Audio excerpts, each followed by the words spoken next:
cukup deras. Lalu ditanya oleh Nabi tersebut, wahai batu, apa yang membuatmu mengeluarkan air cukup deras? Jawaban batu tersebut, wahai Nabi Allah, sesungguhnya aku mendengar Allah menciptakan surga dan neraka. Dan neraka ini diisi bahan bakarnya manusia dan bebatuan. Maka aku khawatir aku dijadikan bahan bakar api neraka. Batu kecil takut untuk masuk ke dalam neraka. Lalu Nabi Allah tersebut mengangkat dua belah tangan, ya Allah, masukkan batu ini ke dalam surga-Mu. Lalu saat setahun berikutnya, Nabi Allah tersebut melewati lagi. Ngelihat ini batu lebih deras keluar airnya daripada yang lalu. Ditanya lagi, wahai batu, apa lagi yang membuatmu mengeluarkan air cukup deras? Ternyata batu ini menangis. Yang pertama, dia nangis takut untuk dijadikan bahan bakar api neraka. Tapi yang kedua, wahai Nabi Allah, saat ini aku mengeluarkan air mata, aku bersyukur kepada Allah, doamu dikabulkan oleh Allah, dan aku tertulis menjadi penghuni syurganya Allah. Batu bisa syukur kepada Allah. Batu tahu diri kalau dia sebagai hamba Allah. Sekarang saya mau tanya, kita ini hamba Allah apa bukan? Hamba Allah. Kata siapa? Allah. Kata siapa? Kata saya. Kita kan kepedean. Betul ya? Iya. Kalau kita ngaku kita mah semua hamba Allah. Tapi yang dikatakan hamba oleh Allah di dalam Al-Quran jelas di dalam surat Al-Isra ayat pertama. Subhanalladzi asra bi'abdihi. Maha suci Allah yang memperjalankan seorang hamba. Siapa dia? Nabi Muhammad SAW. Nabi yang dikatakan seorang hamba. Nabi saat dikatakan seorang hamba dapat dua pertanyaan. Ya Muhammad, malaikat Jibril diutus oleh Allah. Wahai Jibril, tanya kepada Muhammad, dia ingin menjadi seorang raja apa ingin menjadi seorang hamba? Saat itu ditanya, wahai Rasulullah, Allah mengizinkan aku untuk bertanya kepadamu, engkau ingin menjadi seorang hamba atau ingin menjadi seorang raja? Jawaban Nabi langsung kontan, gak pakai mikir. Kalau kita ditanya, mau kaya apa mau jadi hamba Allah? Hamba Allah. Jawabannya pasti dua-duanya. Makanya Nabi gak diutus perempuan. Dua-duanya wis. Nabi laki-laki kenapa berprinsip? Sampai Nabi SAW mengatakan di dalam ini hadis sahih ya, maafin. Sampai Nabi mengatakan jangan pernah mengajak musyawarah perempuan. Ini gak bakal selesai. Jadi satu keputusan bisa diambil dua keputusan. Contoh, laki-laki lagi ceramah yang ditopik siapa?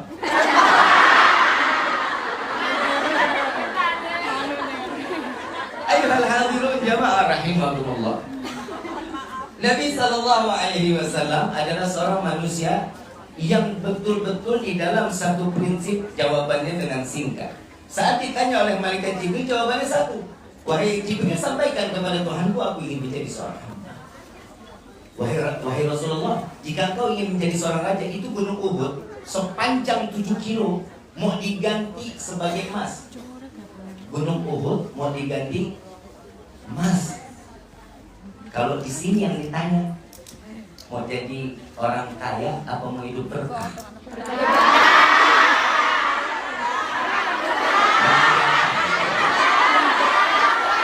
Kalau saya ditanya begitu, saya pasti jawab, saya pengen jadi orang kaya yang berkah. Betul nggak? Betul. Tahu berkah?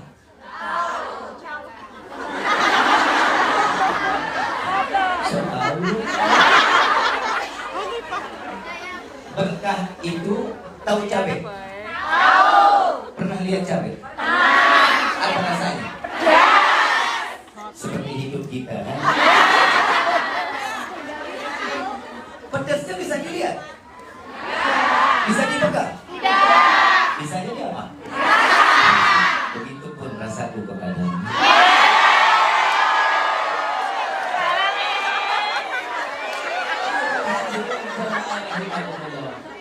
Berkah juga begitu. Berkah itu nggak bisa dilihat, nggak bisa dipegang, tapi bisa dirasakan. Contoh paling simpel, duit di kantong belum habis, udah datang lagi, itu namanya berkah. Paham? Jadi kalau duit paham sudah. Yang pertama, Nabi mengajarkan kita bersyukur. Yang kedua, orang yang bersyukur bukan orang yang sembarangan. Orang yang syukur pasti dia memiliki iman. Wajib memiliki iman. Kenapa? Kalau orang nggak beriman nggak akan pandai bersyukur kepada Allah. Yang pertama syukur. Yang kedua harus memiliki iman.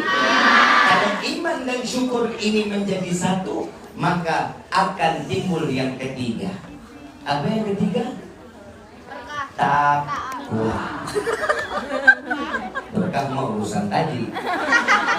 Timbul yang ketiga namanya.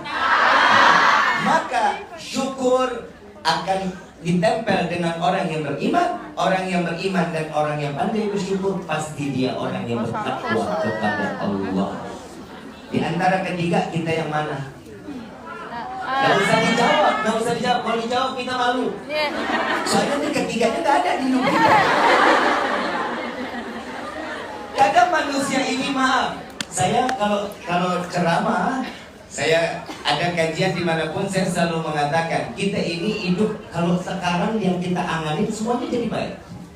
Permintaan kita macam-macam di hadapan Allah. Kita maunya semua permintaan kita diturutin sama Allah. Betul kan? Betul. Itu sifat manusia. Mau laki mau perempuan sama gak ada beda.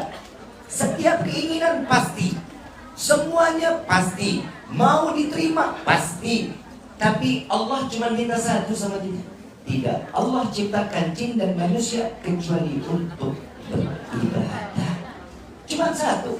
Allah menginginkan kita ibadah. Allah nggak minta, wahai para pejuang devisa, carilah rezeki yang banyak, setor kepada saya setiap bulan 1 miliar. Allah nggak minta. Allah cuma minta sisihin 2,5% setiap tahun. Itu pun rezeki yang dihendakkan, bukan rezeki yang dipakai. Kalau emas yang kita pakai nggak dihitung, yang ditaruh itu dihitung. Yang disimpan duitnya nggak terpakai itu dihitung. Kenapa? Allah sayang sama kita. Allah bukan kalau kayak kita ini rentenir. Cuman Allah meminta kita di ibadah. Tapi permintaan kita, 3 permintaan kita ini wajib dan ini pasti di dalam doa. Yang pertama, ya Allah berikan kami rezeki yang banyak. Mau rezeki banyak? Itu kan doa kita. Betul? Gak bohong? Saya mau tanya. Boleh nih. Saya nanya, kan gilirannya kan ada giliran ibu yang nanya saya. Sebelum saya ditanya banyak, saya tanya dulu yang banyak. Ibu butuh rezeki banyak? Buat apa?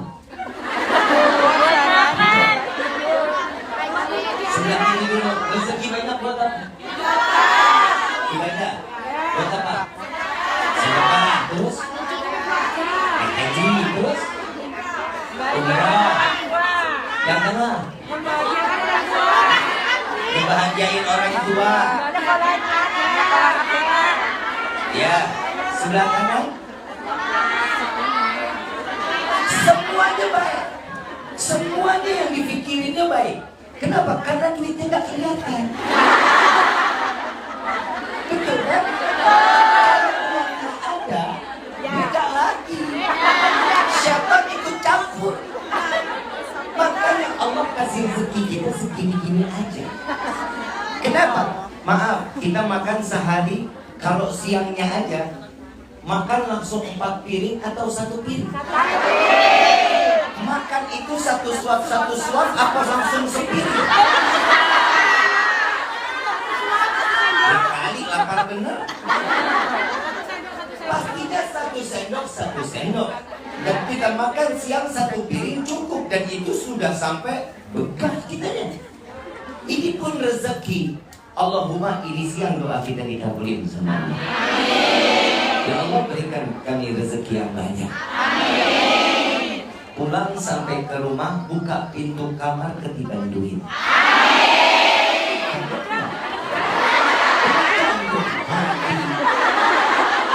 Manfaat rezekinya.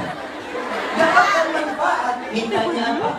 Nabi SAW mengajarkan kita di dalam doa, ya Allah, berikan kami rezeki yang banyak, yang berkah, yang halal, yang tidak akan pernah menjadi fitnah sampai yaumil qiyamah. Ini doa yang diajarin oleh Nabi. Makanya doa itu hati-hati, jangan pernah salah doa. Doa kita salah diaminkan oleh Allah, selesai hidup kita. Makanya kita nggak boleh tuh diajarin sama Nabi mintanya sabar. Ya Allah, tambahkan hamba kesabaran. Itu dilarang. Mintanya apa? Ya Allah, berikan kami setiap permasalahan itu ada jalan keluar. Fa inna ma'al usri yusra. Inna ma'al usri yusra. Yang sulit pasti ada jalan, tenang aja. Allah nggak bakal kabur ninggalin kita, enggak. Tapi Allah ngasih kita yang sempurna buat kita. Doa yang kedua, dan ini doa yang paling sering juga kita minta.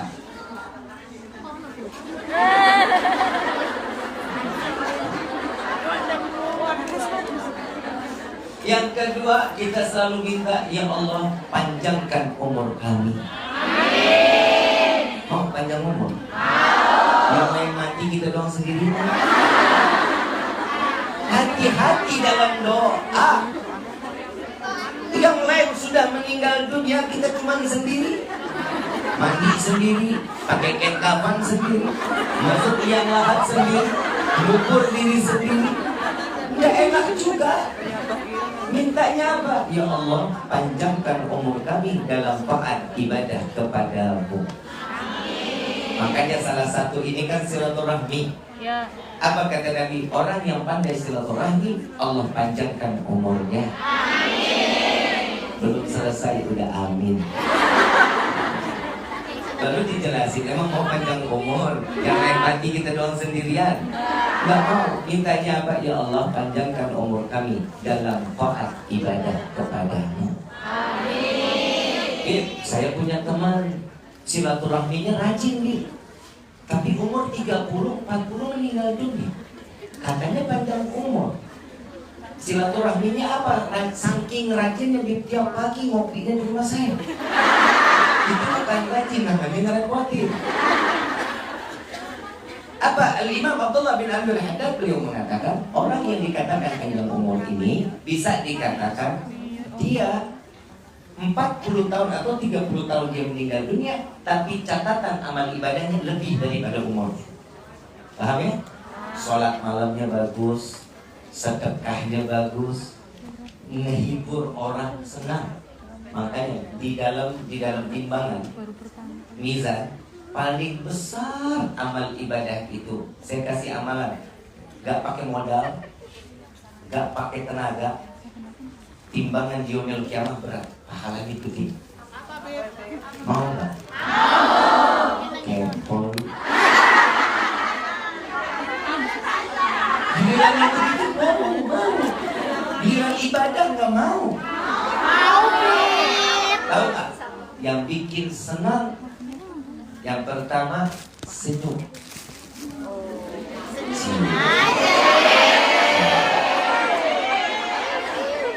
Makanya saya kalau di foto dimanapun saya selalu senyum. Kenapa? Dari tadi juga senyum. Yang bikin saya daya tarik saya senyum. Lagi orang kalau melihat muka cemberut mana enak. Seganteng apapun muka cemberut nggak enak dilihatnya. Senyum lagi dong. Secantik apapun nggak akan enak. Coba ibu lihat senyum. Dilihatnya, yang dilihat judes, yang dilihat sakit hati kan enggak. Yang dilihat pasti senang. Dan yang saya hadapi saat ini, semua yang hadir di sini, ini calon bidadari. Pernah lihat bidadari surga? Sama sekali. Enak kanan kiri.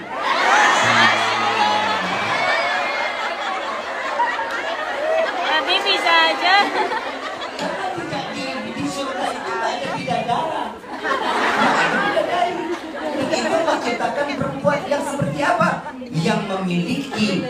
harkat, martabat, dan kehormatan. Mereka adalah istri yang salehah, perempuan yang menjaga kehormatan, mereka yang menjunjung tinggi suami dan orang tuanya.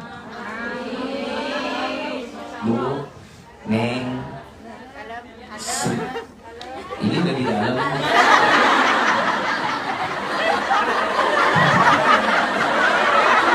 Tadi kita jadi luar, Fir. Ini udah di dalam.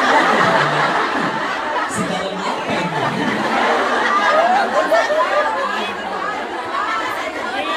apa ini? Iya. Bu.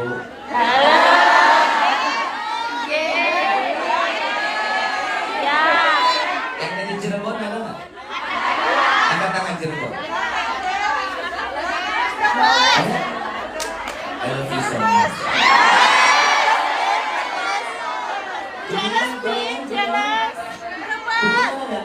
Ibu Kuningan. Di mana? Alirarangan, tetanggaan kita. Tapi mudah-mudahan hari ini kita jadi saudara semua juga. Ibu yang dirahmati oleh Allah. Senyum itu memberikan pahala yang besar. Amalan yang paling ringan gak punya modal dan gak bikin kita capek, cuma senyum. Saat video call sama keluarga, senyum. Jangan pernah meninggalkan beban kepada keluarga yang ada di luar sana. Berikan kesenangan, berikan kebahagiaan. Bu, setiap manusia itu pasti punya masalah, betul? Setiap masalah harus diselesaikan nggak? Selesaikannya sama siapa? Karena bikin masalahnya sama Allah.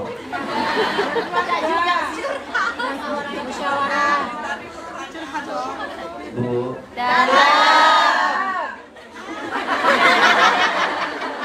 Ibu kadang kalau ngomong dalam saya yang ngilu.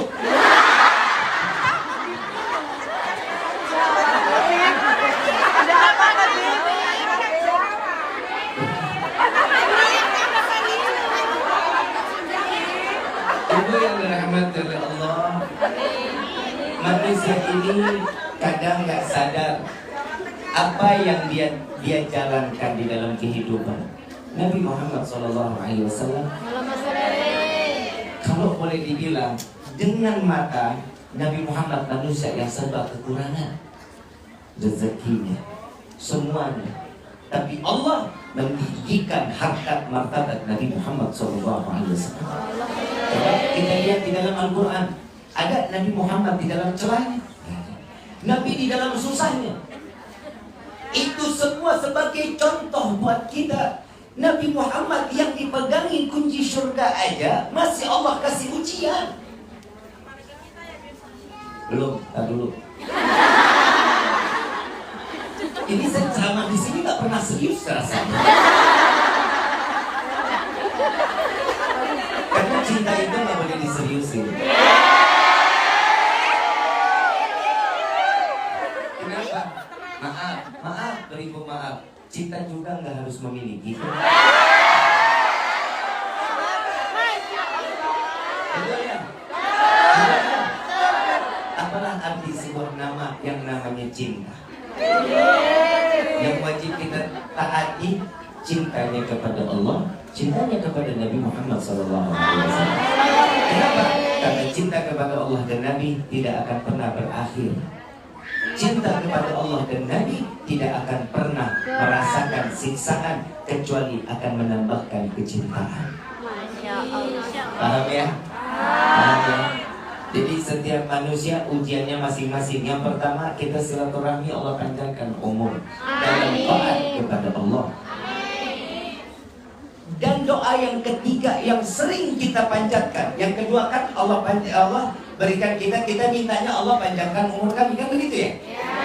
Tapi kita diajarkan, ya Allah panjangkan umur kami dalam taat kepadamu. Ya, ini yang kedua. Yang ketiga, doa yang sering kita panjatin. Ya Allah, masukkan kami ke dalam surga. Amin. Mau masuk surga? Emang pantas?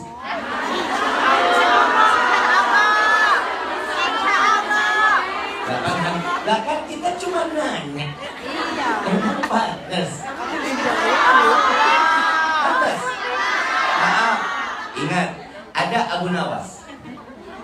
Tahu Abu Nawas? Gimana maksudnya?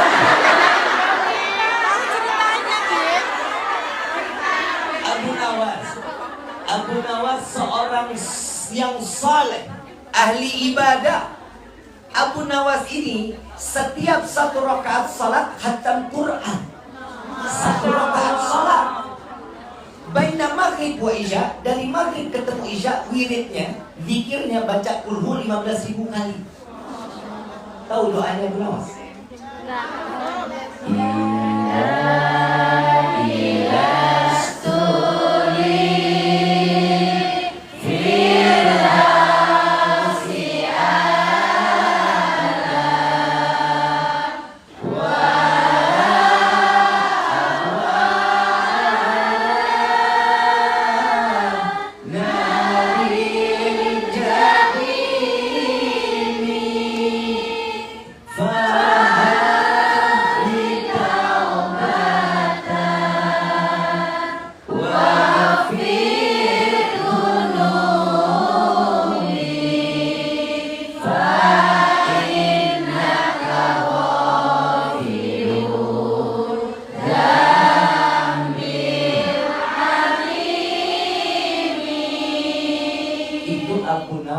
Yang sholatnya khatam Quran setiap rakaat, dikirnya kulhu 15.000 kali dari baina maghrib wa isya, antara maghrib dan isya.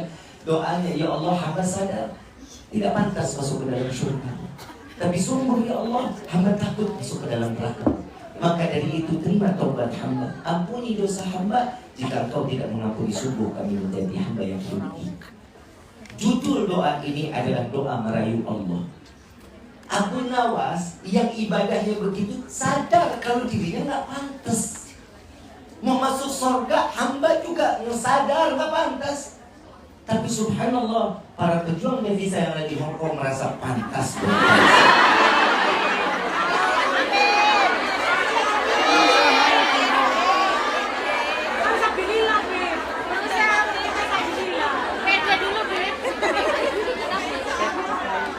Taat sama suami, taat sama orang tua, cinta dengan diri sendiri dan membawa diri sendiri di dalam keselamatan, menjaga kehormatan, maka insya Allah kita salah satu orang yang dipantaskan masuk ke dalam surga. Saya diajarin doa sama guru saya, Habib Quraish Bahari. Beliau bilang, Ki, ada satu doa yang diajarkan oleh Al-Habib Ali bin Muhammad bin Husin Al-Habsyi. Apa Habib doanya?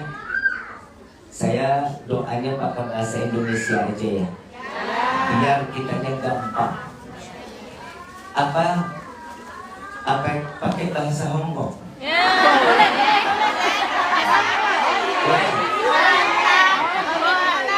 Pada paham kan ya? Saya yang nggak bisa.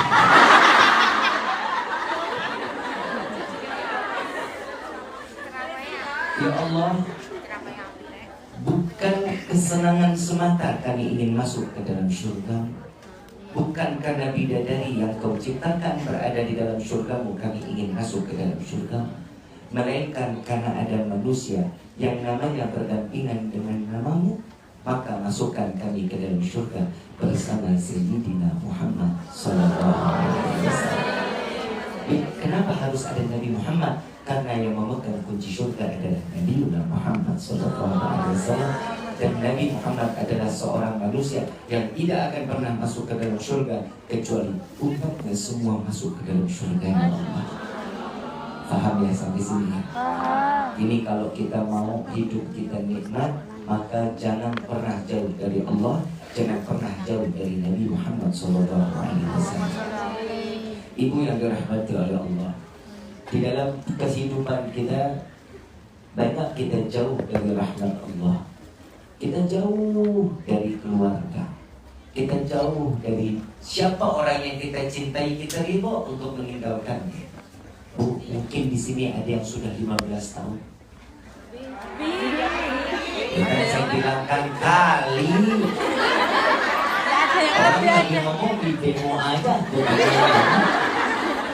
Lu bikin emosi pagi-pagi.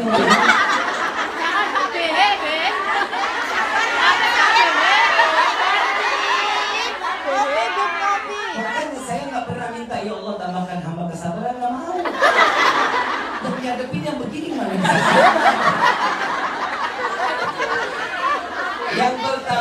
Yang pertama, pastinya di sini ada yang lebih dari 10 tahun atau 15 tahun.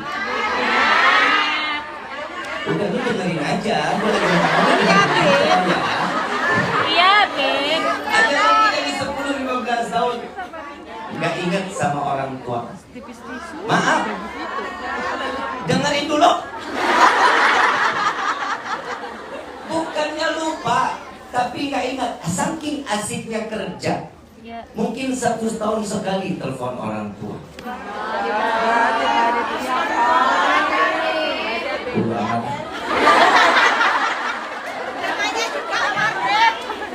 Saya udah dibantu sama Bunda. Bib, awas lu, jangan pernah mengambil laki-laki di hadapan mereka.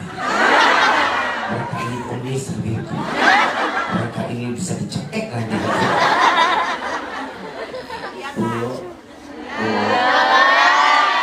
Nanti rezekinya ikhlas nggak? Apa yang diberikan ikhlas nggak? Ketentuan Allah, siapa yang punya aturan? Allah. Kita? Allah. Bisa cuma menjalankan, kan begitu? Urusan rezeki, jodoh, maut urusan Allah. Setiap apa lelah kita, jika dinilai untuk beribadah, maka pahala Allah berikan buat kita. Maaf Bu, uang bisa dicari, tapi kebahagiaan batin gak akan pernah bisa dibeli. Betul? Nikmati pekerjaan kalian, cari rezeki yang halal, nikmati dan berikan kepada orang tua, itu jauh lebih berkah. Kita suami nggak ada yang kerja, Bib. Kita suami yang minta sama kita, Bib. Dengerin dulu.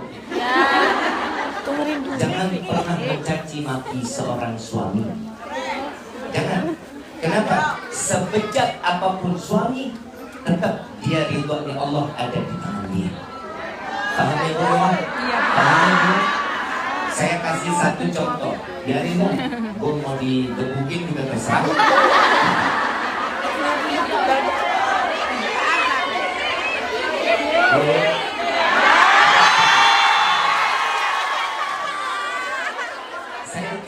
Saya bukannya mau berdiri.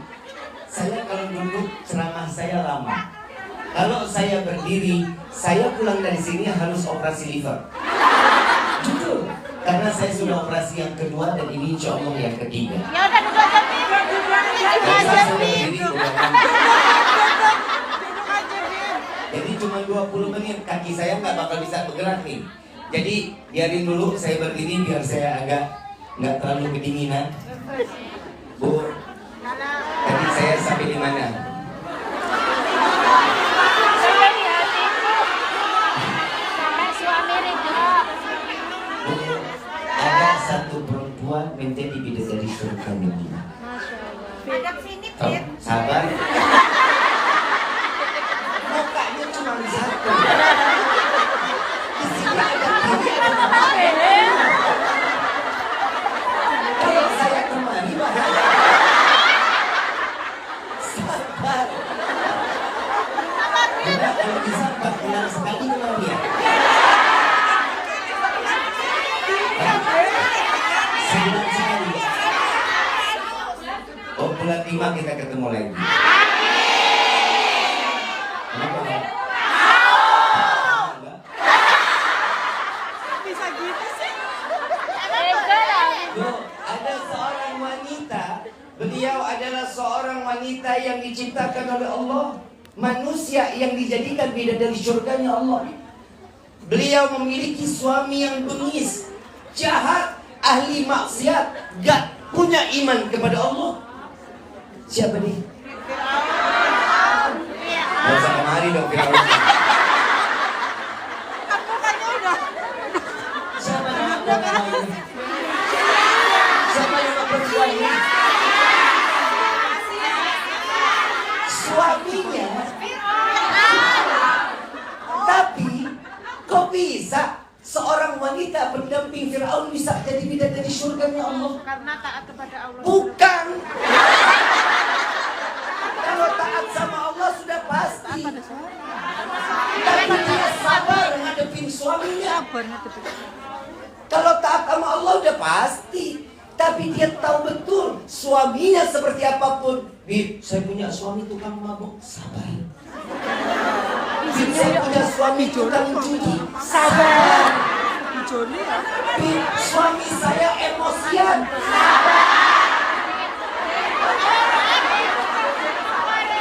Saya kasih solusi mau. Bangun tidur, suami udah marah-marah.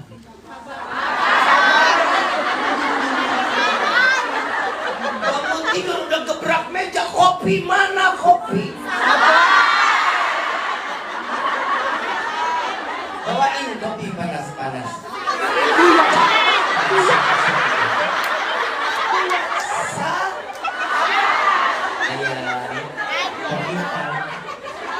Kasih di depan suami. Mau jalan kerja, cium tangannya. Ya amanilah ya. Lama saya telat. Apa? Begitu selesai, suami jalan bersih-bersih rumah. Kalau lagi pulang. Begitu selesai suami pulang hujan gede. Kan pakai motor ya? Motor masuk ke dalam rumah sampai ke ruang tamu. Sabar. Ambil kain pel, sambil pel. Sambil tanya, sayang, di luar hujan.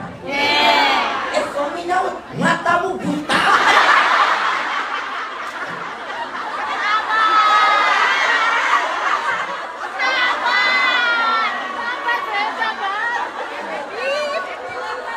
Begitu selesai, panasin sayuran, siapin baju, suami mandi, baju sudah siap, makanan panasin.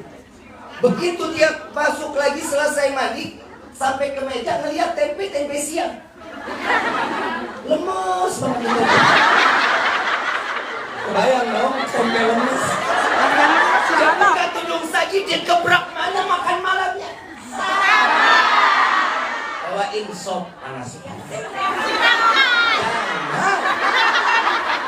Ayah, ini makan malamnya sudah disiap. Harus deketin, makan semuanya deketin. Lauknya, nasinya sendokin. Kalau lagi Bib, saya sudah berusaha. Saya sudah semaksimal mungkin, tapi emosinya labil. Terus masih terus-terusan emosi. Padahal saya yang nyari rezeki. Cukup sampai di situ, minta kepada Allah, ya Allah, kembalikan suami saya yang seperti dulu. Tetapkan hatinya dalam iman kepadamu dan jaga hatinya untukku.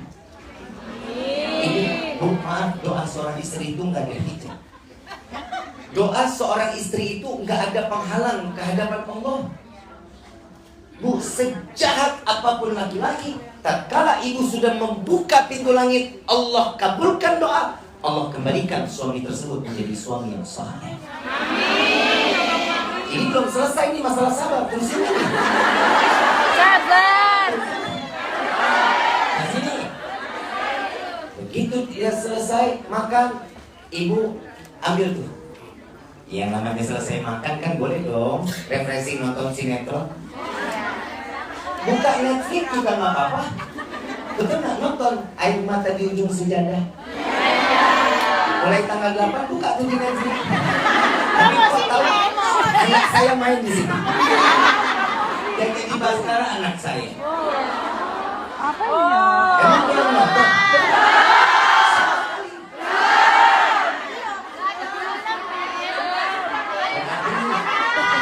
Di sini kan biasanya ada itu deh, kita Indonesia deh. Lagi nonton sinetron, suami masuk biasanya kan kalau habis makan keluar rumah, rokok sambil ngopi kan begitu. Ya. Ibu lagi nonton sinetron, suami masuk, sinetron mulu, saya mau melihat berita.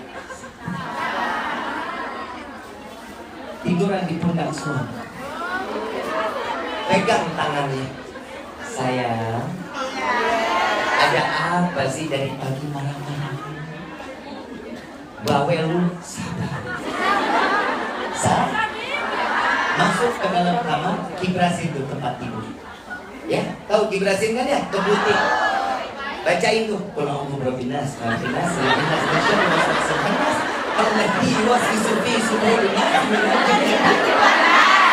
apa manfaatnya Bib? Soalnya tempat tidur kalau nggak ditidurin 1 jam jin pada tidur di situ.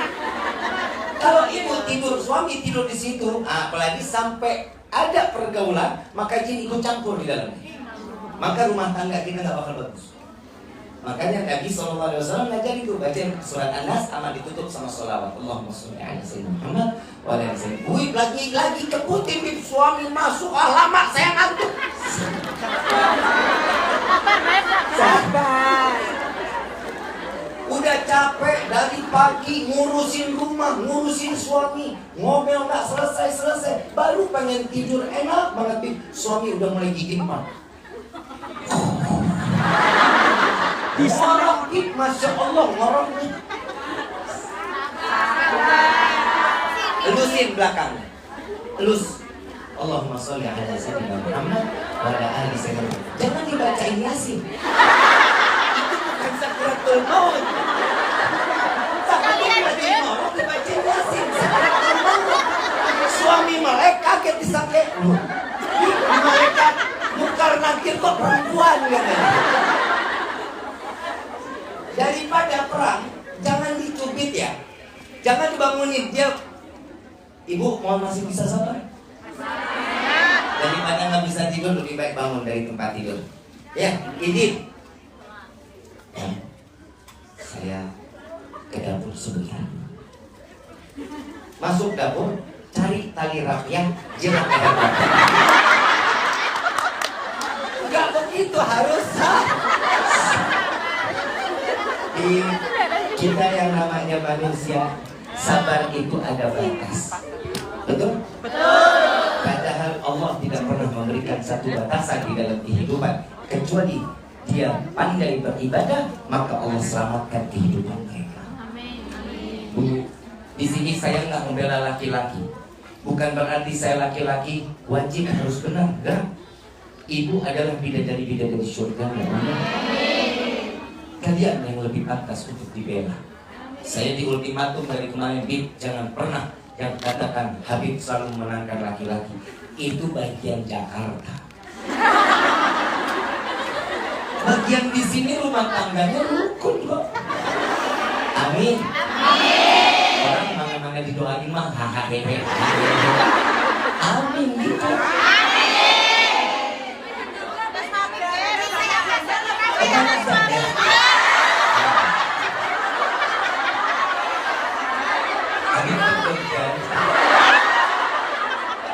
Coba Ustaz Sahil Isensus. Saya punya sahabat Ustaz Sahil. Beliau ini vokal dari kami punya majlis, nama Majlis Al-Mukhtar. Dan hadrahnya beliau sebagai vokalis saya bawa, nanti kita dengerin suaranya dia.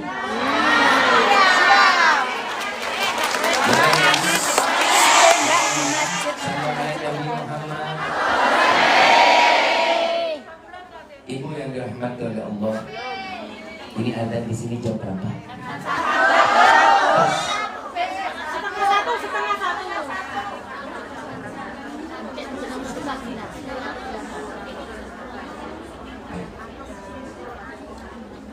Ibu yang dirahmati oleh Allah, tadi yang pertama kita wajib bersyukur kepada Allah, wajib beriman kepada Allah, dan yang ketiga wajib bertakwa kepada Allah. Jika ini sudah ada di dalam kehidupan, masalah apapun pasti akan jauh. Jadi kata tidak ada jalan keluar kecuali semua ada jalan keluar dari Allah. Insya Allah. Rezeki yang kita terima, minta kepada Allah. Rezeki ini, maaf, kalau saya cerita pribadi boleh? Rezeki itu bukan siapa-siapa. Awal Rifki bisa dakwah karena satu, ada penyakit yang Rifki diberikan, dititipkan oleh Allah. 9 hari saya koma di rumah sakit. Sebelumnya Riki kalau masuk rumah itu, rumah saya sempit bu, kayak gang. Tahu gang? Rumah depannya jalanan besar, tapi buka pintu ke belakangnya itu masuknya miring. Gak bisa masuk lurus, miring. Kenapa? Karena ruang tamunya sempit. Masuk ke dalam, begitu sampai di belakang baru agak lebar. Ini seorang Riki yang dari dulunya yang namanya orang tua. Demi Allah bu, saya bangga saya memiliki seorang yang namanya orang tua, ibu seperti ibu saya. Mama luar biasa buat mendidik saya, sangat luar biasa. Saya dipukul kalau sholat, lepas sholat dipukul, belum rapi, belum udah waktu udah belum rapi, masih juga dipukul. Sampai saya pernah bilang, mama ini ibu kandung apa ibu tiri saya? Kok tiap hari kayaknya digebukin? Sampai mama bilang apa? Mama nggak pernah pukul Rifki, tapi yang mama pukul adalah syaitan yang ada di diri Rifki. Saya pernah bawa mama saya,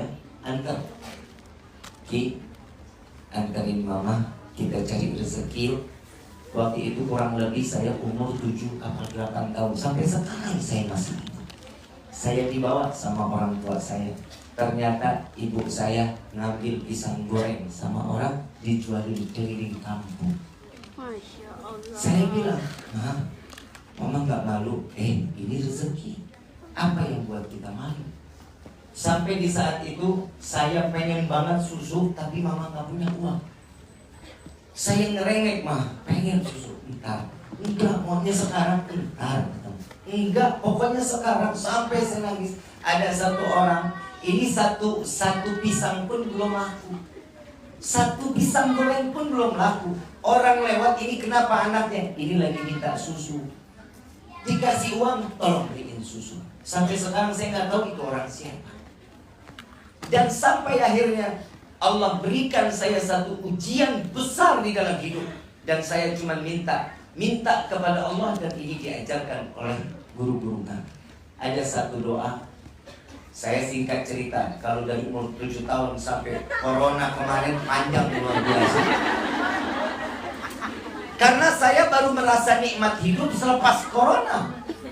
Apalagi kita corona kemarin, maaf, semua sama. Gak bisa keluar dari rumah, mau kemana gak bisa. Yang kerja di PHK, yang punya usaha bangkrut, apalagi model penceramah kayak saya. Semua jadwal cancel.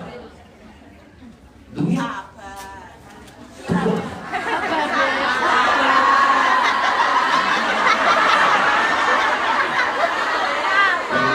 dibalikin. Sabar, Bib. Tapi saya jujur, saya yakin karena saya punya Allah. Saat itu, saat corona, semua kita merasakan masalah rezeki, betul?